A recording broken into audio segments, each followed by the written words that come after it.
Բարև ձեզ հարգելի հայրենակիցներ, ես Մարատ Հակոբյանն եմ Կիևից։ Այսօր Ուկրաինա-Ռուսաստանի լայնածավալ ներխուժման 1389-րդ օրն է։ Անցած գիշերը նոր հայտարարության գիշեր դարձավ ստախոս Պուտինի համար, ով արդեն երրորդ հայտարարությունից հետո Կուպյանսկը գրավելու մասին ստացավ մեծ անակնկալ Զելենսկու այցը Կուպյանսկ։ Իմ սերունդը հաստատ հիշում է խորհրդային ժամանակներում շատ կիրառվող ուկրաինական կատակ երգ կար եթերում՝ «Պիդմանուլա պիդվիլա», դե Զելենսկին գնաց Կուպյանսկ, իսկ Պուտինը ոչ։ Ինչպես երգում է ասվում, ես եկել եմ, դու չկաս, я пришел тебе нема, պիդմանուլա պիդվիլա։ Լավ տրամադրությամբ սկսենք եթերը, իդեպ ռուս զինվորները, ովքեր չհասցրեցին փախչել Կուպյանսկից, կաթսայի մեջ են, քաղաքի որոշ տեղամասերում։ Ռուսները սիրում էին կաթսա սարքել մերոնց համար, հիմա իրենք են շրջապատման մեջ, եթե հանձնվեն կփրկվեն։ Քաղաքական կրքերը չեն հանդարտվում, Փարիզում հանդիպումը այսօրվա համար նախապատրաստված չեղարկվել է, Թրամփի մարդիկ կարծես խառնվել են իրար, բանակցող են փոխում, որովհետև հասկանում են, որ առանց Եվրոպայի եւ Ուկրաինայի նրանք չեն կարող առաջ գնալ, ակնկալվում է, որ հանդիպումը տեղի կունենա երկուշաբթի, բայց արդեն Բերլինում։ Տեսնենք, շփոթությունը ակնհայտ է Թրամփի թիմում, չնայած Թրամփը ինչ-որ օպտիմիստական հայտարարություններ է անում, դե երևի թե հերթական բլեֆն է, Մերցը շատ խիստ է հարցեր բարձրացնում եւ Թրամփը ստիպված կլինի հաշվի առնել բոլորի շահերը, ոչ միայն Ռուսաստանի, այլապես կոնֆլիկտի առաջ կկանգնի արդեն անձամբ Եվրոմիության հետ, հատկապես եթե Փարիզից տեղափոխվեց Բերլին, ինձ թվում է ամբողջությամբ Մերցի խաղադաշտում է իրադրությունը զարգանալու։ Գիշերը տեղի ունեցան հանդիպակաց հրթիռային եւ օդային մարտեր, ուկրաինական ուժերը կրկին հարվածեցին երկու կարևոր գործարանների Ռուսաստանի տարածքում, խոցվեցին մի շարք թիրախներ օկուպացված տարածքներում, իսկ Կասպից ծովի ավազանում արդեն երրորդ գործողությունը տեղի ունեցավ ուկրաինական եւ երկրորդ հարվածը ծովային հարթակին, երևում է նախորդ հարվածից հետո դեռ կիսատ բաներ մնացել, որոշեցին ավարտել։ Ռուսական թիրախները այդ տեղամասում շատ են, սպասենք նոր լուրերի։ Կարևորը, որ Կասպից ծովը դարձավ պատերազմի թատերաբեմ եւ սա Պուտինի նոր խնդիրն է։ Տեղեկություն կա, որ Ուկրաինայի օպերատիվ տակտիկական Սապսան հրթիռային համակարգը մտնում է պատերազմ կամ ավելի ճիշտ սկսում է իր զավթիչների դեմ որսը։ Սապսանը շատ ավելի առաջադեմ համակարգ է, քան նույն ռուսական Իսկանդերը, քանի որ այն առաջին հերթին հարվածում է ավելի հեռու, նոր տարբերակները հասնում են մինչև 500-ից 600 կիլոմետր։ Համակարգը կարող է օգտագործել ոչ միայն բալիստիկ, այլ նաև տակտիկական կառավարվող հրթիռներ, զենիթային հրթիռներ, օժտված է ավելի բազմազան հնարավորություններով եւ հեռավորության հրթիռներով։ Դե տեսնենք, կարևորը քանակի ապահովումն է, եթե քանակ կարողանանք տալ, ռուսների բանը բուրդ է։ Նախագահ Զելենսկին մի քանի անգամ հայտարարել էր, որ Ուկրաինայի բալիստիկ հրթիռները կմտնեն սերիական արտադրության տարեվերջին եւ ամենայն հավանականությամբ մենք գործ ունենք հենց Սապսանի հետ, ավելի ճիշտ Սապսանի բալիստիկ բաղադրիչի հետ։ Հիմա արդեն ավելի պարզ է դառնում, թե ինչու է Թրամփը շտապում ավարտել պատերազմը, որպեսզի նրա ֆավորիտ Պուտինը շատ չտուժի, որովհետեւ Ուկրաինայի սպառազինությունը գնալով ավելանում է, տեսականին ավելի որակյալ եւ շատ է դառնում ռուսականից։ Իդեպ Թրամփը նույնպես շարունակում է լռել Զելենսկու երեկվա Կուպյանսկ այցից հետո, հենց Կուպյանսկի մասին սուտ լուրերն էր, որոնցից ժրել էր Թրամփը։ Գուցե սա բացի Պուտինի խայտարակության գիշերը լինելուց նաեւ Թրամփի խայտարակության գիշերն էր։ Շուտով կիմանանք։ Ռուսները իրենց ոճով թիրախավորում են քաղաքացիական թիրախները։ Առաջինը հարվածեցին թուրքական կոնտեյներային նավին Օդեսայի մոտ, իդեպ այն բանից հետո, երբ Էրդողանը եւ Պուտինը հանդիպեցին, հետո ռուսները շարունակեցին հարվածել Օդեսայի էներգետիկ օբյեկտներին եւ նավահանգստի ենթակառուցվածքներին, էլեկտրաէներգիայի խնդիր առաջացնելով քաղաքում, առավոտյան Օդեսայի մեծ մասը հոսանքազրկված էր։ Հիմա մեր էներգետիկները փորձում են արագ վերադարձնել մարդկանց լույսը։ Արդեն սովորական դարձած տարբերակ է, երբ ռազմաճակատում պարտություններ են կրում ռուսները, սիրում են հարվածել քաղաքացիական օբյեկտներին։ 495 օդային խոցման միջոց են օգտագործել ռուսները, որոնցից 430-ը ուկրաինական հոպը խափանել է, իսկ ռազմաճակատում շարունակվում է ռուսների ռեկորդային կորուստները։ Հետաքրքիր իրավիճակ է Էրդողանի համար, ինչպես ես բարբերաբար նշում եմ, նրա շահերը հաճախ տուժում են վերջին ժամանակներում, իսկ հիմա Պուտինը հենց նրա հետ հանդիպումից հետո հարվածեց թուրքական նավին։ Պուտինը հավանաբար որոշել էր, որ խայտարակության գիշերը միայն իրենը չլիներ, նաև Էրդողանինը դառնար։ Վերջին շրջանում թուրքական ընկերությունները կորցնում են նավեր մեկը մյուսի հետևից, Համաձայն եք, որ ապրում ենք դժվար, բայց շատ հետաքրքիր ժամանակաշրջանում, ով կարող էր մտածել, որ Էրդողանի դերը կրճատվելու այնքան, որ նրան սկսեն խոցել 4 կողմից, բայց դե եթե Պուտինը աչքներիս առաջ խրտվիլակ է դառնում, ով կարող է ասել, որ Էրդողանը նման պերսպեկտիվա չունի։ Չնայած շաբաթ է օրը, բայց լուրերը շատ են, ես կփորձեմ ձեզ միայն ամենակարևորը ներկայացնել։ Մինչ մեր հաղորդման մյուս թեմաներին եւ առաջնագծի լուրերին անցնելը, խնդրում եմ օգտագործել YouTube-ի գործիքները մեր եթերի առաջ խաղացմանը խթանելու համար։ Խնդրում եմ լայքեք եւ եթե հնարավոր է կիսվեք մեր հեռարձակման սոցիալական ցանցերում։ Հիշեցնեմ նաեւ, որ օրը 24 ժամ կարող եք տեղեկանալ Ուկրաինայի եւ Ուկրաինայի շուրջ նորությունների մասին մեր Telegram-յան ալիքից, QR կոդը ձեր էկրաններին է, ովքեր դեռ բաժանորդագրված չեն, բաժանորդագրվեք եւ վայելեք։ Սպիտակ տանը տարօրինակ բաներ են կատարվում, խաղի մեջ հանկարծակի հայտնված գեներալ Դեն Դրիսկոլը նույնքան հանկարծակի հեռացվել է խաղաղության ծրագրից Պենտագոնի ղեկավար Փիթ Հեքսեթի մոտ աճող անհանգստության ֆոնին։ Այս մասին հաղորդում է Տելեգրաֆը, հղում անելով Վաշինգտոնի իրազեկ աղբյուրներին։ Կան նաև հաղորդագրություններ, որ Թրամփի ընկերը Ուիտկոֆը կորցնում է իր գլխավոր դերը բանակցություններում, հետաքրքիր է գաղտնալսման հրապարակման փաստը ազդեց, թե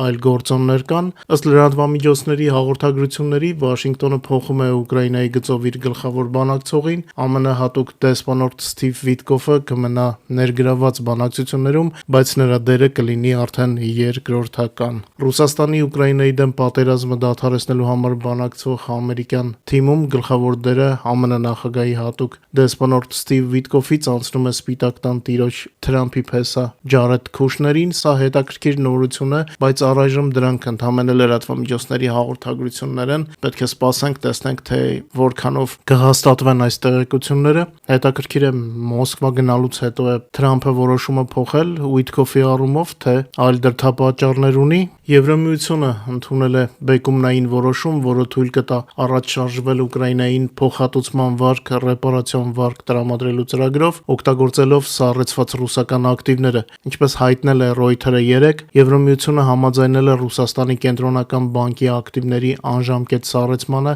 ինչը հնարավորություն է տալիս տրամադրել Ուկրաինային մեծ ֆինանսական օգնություն։ Հունգարիայի եւ Սլովակիայի դիրքորոշումից բխող ռիսկերը վերացվել են։ Նոր մեխանիզմը փոխարինում է նախորդ սխեման, երբ սառեցման երկարաձգումը պահանջում էր միաձայն որոշում յուրաքանչյուր 6 ամիսը մեկ։ Ավելի վաղ ամեն 6 ամիսը մեկ կար ռիսկ, որ Հունգարիան կամ Սլովակիան, երկրներ, որոնք ավելի խորը կապեր ունեն Մոսկվայի հետ, կարող էին արգելափակել սառեցման երկարաձգումը։ Նոր մեխանիզմը փոխարինում է նախորդ համակարգին, որը պահանջում էր միայն միաձայն քվեարկություն յուրաքանչյուր 6 ամիսը մեկ սառեցումը երկարաձգելու համար։ Կուզեի ձեր ուշադրությունը հրավիրել այն հանգամանքի վրա, որ մենք ձեզ հետ ականատես ենք լինում աննախադեպ իրադարձությունների ու քայլերի աշխարհում։ Հանգիստ ու խաղաղ ժամանակները ցավոք անցյալում են, բայց դա չի նշանակում, որ պետք է ընկճվենք։ Փորձությունների ժամանակը նաև հնարավորությունների ժամանակ է, պետք է մեր շահերը պաշտպանենք։ Վերադառնալով թեմային, ասեմ, որ ռուսական փողերի անժամկետ սառեցումը դարձավ հաջորդ քայլի հիմնական պայմանը։ Ուկրաինային մինչև 165 միլիարդ եվրոյի վարկ տրամադրելը 26-ից 27 թվականներին։ Այս միջոցները պետք է հոգան երկրի ռազմական ծախսերը ու քաղաքացիական կարիքները։ Ինչպես հայտնի է, Բելգիան, որտեղ գտնվում է Ռուսաստանի սառեցված ակտիվների մեծ մասը, պահանջում էր իրավաբանականորեն երաշխիքներ բոլոր Եվրամիության երկրների կողմից, որպեսզի միայնակ չկրի պատասխանատվություն Ռուսաստանի դատարաններ դիմելու դեպքում։ Գործընթացը պետք է համոզի Բրյուսելին աջակցել վարկի մեխանիզմին, եթե գործընթացը չհամոզի Բրյուսելին, որովհետև Թրամփն ու Պուտինը խառնվել են իրար եւ բոլոր պահածոները բացել եւ գցել են դաշտ, ապա Եվրոպան այլ միջոցներ կկիրառի Բելգիային, այսպես ասած, համոզելու առումով։ Իսկ երեկվա որոշմամբ սխեման նախատեսում է, որ Ուկրաինան կվերադարձնի վարկը միայն այն ժամանակ, երբ Ռուսաստանը կվճարի պատերազմի պատճառված վնասների փոխհատուցումը։ Սա վարկային փաթեթը գործնականում վերածում է նախապես վճարվող փոխհատուցման, այսինքն Ռուսաստանին նախորոք տվել են պարտվողի դերը եւ կոնտրիբուցիա են վերցնում։ Պուտինը մեր վրա հարձակվելուց հաստատ չէր կարծում, որ ինքը կսկսի մեզ վճարել իր դեմ պայքարելու համար։ Դե եթե չգիտեր, ասենք, это Украина, детка, չես մարսում մեր հանդեպ ագրեսիան։ Իդեպ Ռուսաստանի մետալուրգիայի արդյունաբերությունը մտնում է խորը համակարգային փլուզման վիճակի մեջ, դա ինչպես եւ Ռուսաստանի այլ տնտեսական ոլորտներ, ճգնաժամ, որը նույնիսկ Կրեմլի բարեկամ լրատվամիջոցները այլևս չեն կարողանում թաքցնել, ռուսական մետալուրգիան, որը մի ժամանակ արտարժույթի հիմնական աղբյուրներից մեկն էր եւ ռազմարդյունաբերական համալիրի հիմքը, հայտնվել է իր պատմության ամենախորը եւ ամենաերկար ճգնաժամի մեջ։ Արտադրությունը անկում է ապրում, իսկ արտահանումը փլուզվել է։ Սա տեղի է ունենում Ռուսաստանի տնտեսության բազմաթիվ ոլորտներում, բայց սա այն կարևորներից մեկն էր, տեղեկատվություն կար ու ցանկացած ես հետ կիսվել։ Մոտեցանք ռազմաճակատի լուրերին, իսկ այնտեղ ռուսները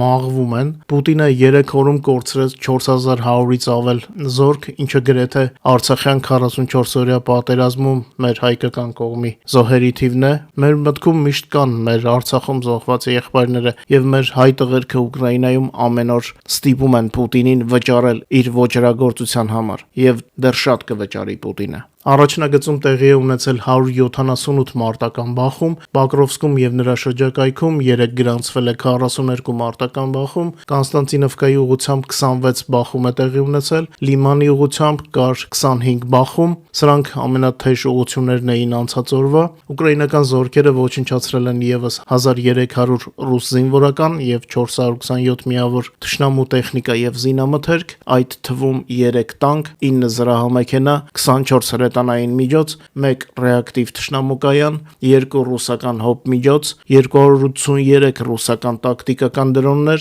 105 ռուսական բանակի տրանսպորտային եւ հատուկ միջոց։ Ուկրաինայի գլխավոր շտաբի գնահատականով լայնամասշտաբ պատերազմի սկսվելուց ի վեր ռուսական զորքերի ընդհանուր կորուստները կազմել են արդեն 1,187,780 օկուպանտ։ Երեկվա Զելենսկու այցը Կուպյանսկ լուրջ հարված էր ռուսների համար, այդ իսկ պատճառով Պուտինը գիշերը հիստերիկայի մեջ էր, փորձեց խոցել Ուկրաինան իր հրթիռների կրճոններով ու շահեդներով, բայց այնքան ողորմելի են, որ արձակելով գրեթե 500 օդային խոցող միջոց, շարունակում են կռվել մեր էլեկտրալարերի ու ենթակայանների հետ, ինչպես ասում է դասականը, это уже было։ Ոչ մի նոր բան չեն կարող մտածել ռուսները, իրենց մոտ մենակ Թրամփին մատների վրա խաղացնելն է ստացվում, ինչը կարծում եմ ստացվում է ոչ Թրամփի կամքին հակառակ։ Պոկրովսկի մոտ Ուկրաինայի գիշերային հարձակումը FP2 հրթիռներով օկուպանտների կենտրոնացման վայրի վրա հավերժ ննջեցյալ դարձրեց ռուսներին։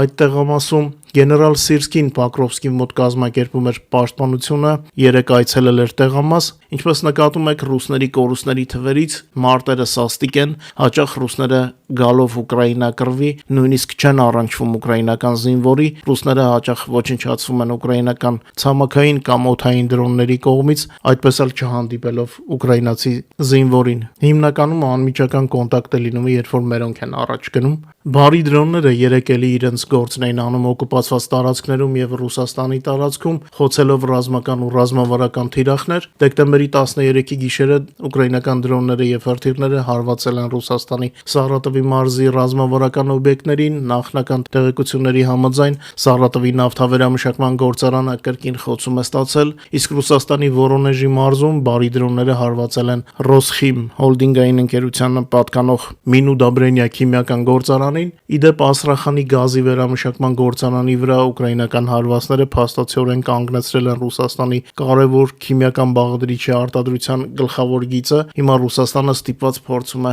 ներկրել քիմիական նյութեր։ Հիշեցնեմ, որ բոլոր հնարավոր տեսանյութերը մեր Telegram-ում են։ Իդեպ մեր Telegram-ի հետևորդները նաև արդեն նկատել են, թե ինչպես են մեկը մյուսի ետևից գծերից դուրս ընկնում ռուսական գնացքները, այնպես որ Ռուսաստանի հայերին, ովքեր Պուտինին չեն աջակցում, խորհուրդ կտամ աշխատեք հեռու մնալ օդանավերից եւ գնացքներից։ Իդեպ Սապսան մարտավարական հրթիռային համակարգից բացի, որի մասին ես նշեցի հաղորդման սկզբում, ուկրաինական արսենալը կարող է հավելվել նաև FP7 կարևոր հրթիռով, որը ռուսական հոп համակարգերը չեն կարողանում որսալ։ Ուկրաինացի զենքի մշակողները տեղում չեն կանգնում եւ շարունակում են աշխատել այն նախագծերի վրա, որոնք կարող են զգալիորեն բարձրացնել Ուկրաինայի ռազմական կարողությունները։ Մասնավորապես ուկրաինական բանակը կարող է ստանալ սեփական արտադրության եւս մեկ FP7 բալիստիկ հրթիռ, որը կարող է հաղթահարել Մոսկվայի մոտակայքում գտնվող ռուսական հոբ համակարգերի դիմադրությունը, Firepoint ընկերությունը նախատեսում է մինչև այս տարվա վերջը ավարտել FP7 բալիստիկ հրթիռը Ուկրաինայի զինված ուժերի զինանոցում ներառելու բոլոր պաշտոնական ընթացակարգերը։ Հրթիռը մշակվել է որպես բարձր արագության համակարգ, որը նախատեսված է ռուսական S-400 հրթիռային համակարգերը, այդ թվում Մոսկվայի շուրջ շերտավոր պաշտպանությունը կոտրելու համար։ Մշակողները ընդգծում են, որ FP7-ը զենք է, որի օգտագործումը քաղաքականապես կախված չի լինի իր գործընկերներից, ինչպես ատակամսները կամ Storm Shadow-ները։ Սա հերթական ուկրաինական բալիստիկ հրթիռն է։ Դե կարևորը, որ մերը մերն է եւ մերը օգտագործելը միայն մեզանից է կախված։ Շաբաթ օրվա համար բավարար տեղեկատվություն ձեզ ներկայացրեցի, ինչպես երեք ասացի, չեմ մանրանում տարատեսակ վարկածների քննարկմանը, որ ասենք կա օրինակ եվրոպական կամ ամերիկյան լրատվամիջոցներում ինչ որ ազատ տնտեսական գոտիներ եւ այլն քննարկում են, բայց ինչպես ասացի երեք, ամենայն հավանականությամբ, որ Թրամփի այս պլանը մեծ հնարավորություն ունի ձախողվելու, այնպես որ ինչ որ պայմանների մեջ խորանալու կարիք չկա, երբ որ տեսնենք, որ ինչ որ իրագործելի բաներ են կատարվում, այն ժամանակ արդեն ավելի խորը կներկայացնենք նյութը, միգուցե հրավիրենք նորից ուկրաինացի փորձագետների, որոնք թեմայի մեջ են, եւ նրանք ավելի լայն ձեզ կներկայացնեն իրադարձությունները։ Իսկ հիմա ձեզ հայավարի մենք մերոնցով ներկայացրեցի այն, ինչը կարող է մեզ հետաքրքրել, ինչից մենք հայերս պետք է հետևություններ անենք, այնպես որ ձեզ լավ շաբաթօրյա երեկո եմ մաղթում, շնորհակալ եմ, որ մեզ հետ եք, խնդրում եմ չմոռանաք լայքել եւ տարածել մեր եթերը, ձեզ ամենալավն ու բարին, բարով մնաք եւ մինչ նոր հանդիպում։